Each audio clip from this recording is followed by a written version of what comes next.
14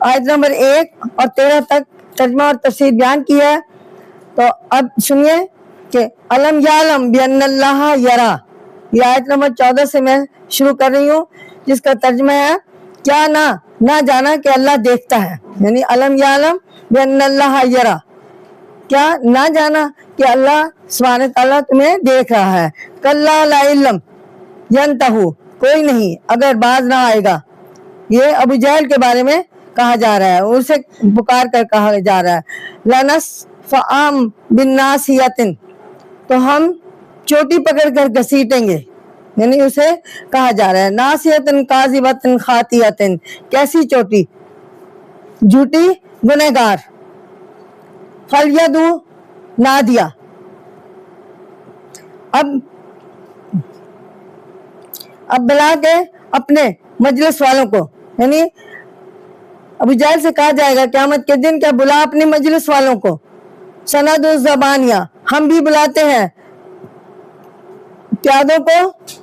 کلا لا تسجدوا واقترب، کوئی نہیں اس کا کہنا مت مان اور سجدہ کر اور نزدیک ہو.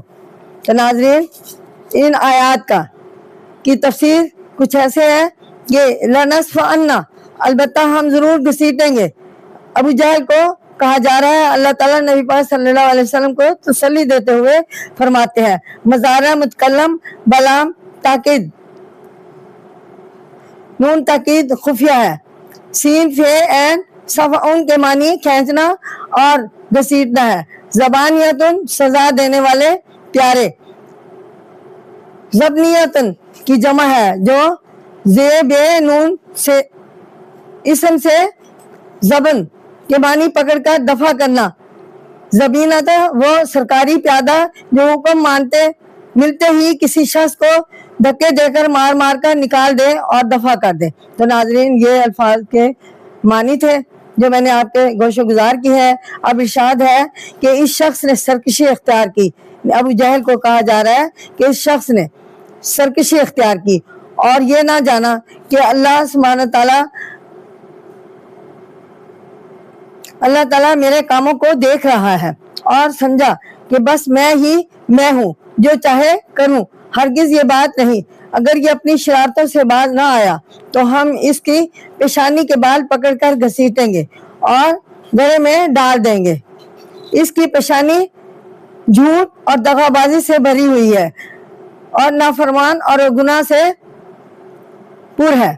اب اگر یہ کہتا ہے کہ میری طرفدار اور حمایتی بہت ہے تو اس سے کہہ دو کہ انہیں بلا لے، ہم بھی اپنے سزا دینے والے پیادوں کو بلا لیں گے یا پکار لیتے ہیں.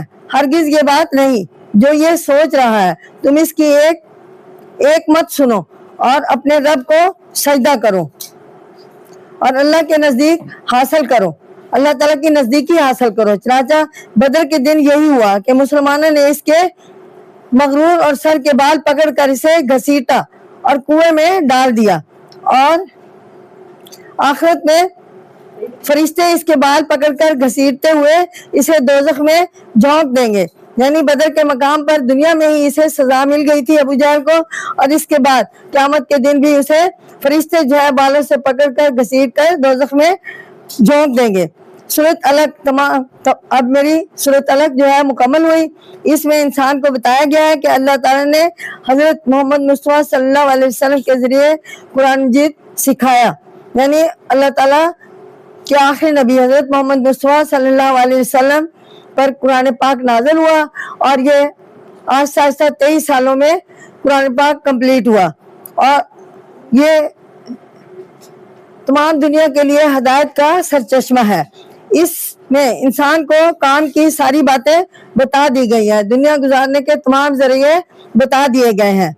اب اگر کوئی ابو جہل کی طرح سرکشی اختیار کرتا ہے تو اس کو دنیا میں ویسی ہی سزا ملے گی جیسی اسے ملی. اور اس میں گر کی بات یہ بتائی ہے کہ انسان اپنے آپ کو طاقتور اور لشکر والا دیکھ کر سمجھتا ہے کہ میں جو چاہے کر سکتا ہوں، حالانکہ ایسا نہیں ہے.